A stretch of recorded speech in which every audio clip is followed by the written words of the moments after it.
In less than 12 hours, the man accused in a quadruple murder will find out if he'll get out on bond as he awaits his trial. Austin Drummond is scheduled for his first court appearance tomorrow morning. He is in custody after an intense week-long search. And new tonight, we are hearing from a Jackson neighbor who found herself in the middle of that manhunt. ABC 24's Ezekiel Telemaco talked exclusively with the woman whose backyard became part of the search perimeter. Ezekiel. That's right, Pepper. Shanna Jackson told us it was a groundkeeper who first stumbled across Austin Drummond hiding in a pool house right next to her home. She says that discovery triggered a neighborhood lockdown in which the hunt brought Drummond to her backyard.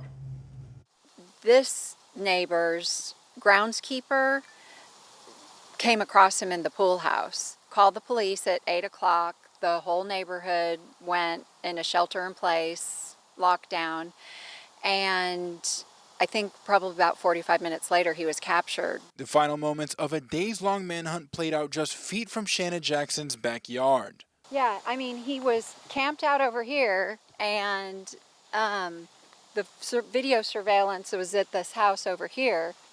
So there's no question that he was traversing probably between the two properties, and my property line goes back into these woods. So he's been around. What she learned from the groundkeeper made it even more real. He did tell my husband that he did point a gun at him and he dropped to the ground, which I believe startled Drummond, who then took off running. Jackson showed us her view of where authorities say Drummond was hiding. You can see the pool house.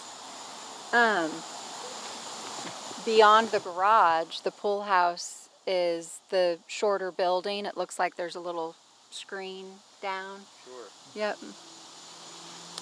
That's where he was.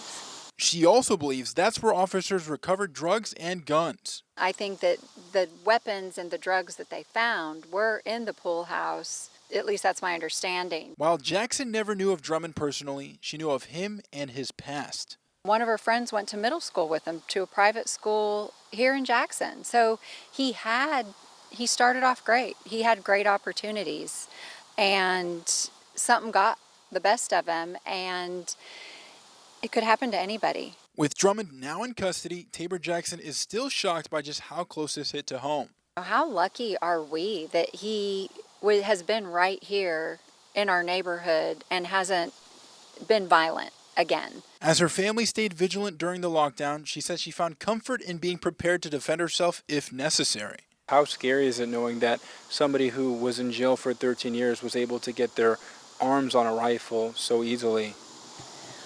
Well, I have a loaded gun in my nightstand, and so I was able to sleep easy.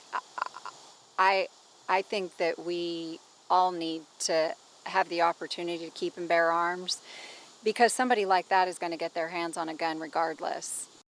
And with authorities being on her property for 2 straight days in search of Austin Drummond, Shanna Jackson says she's thankful for the response from law enforcement. Live in studio, I'm Ezekiel Telemaco. Pepper? Yes, and now that he's captured, I'm sure that entire neighborhood is sleeping a little bit more soundly tonight. Ezekiel, thank you.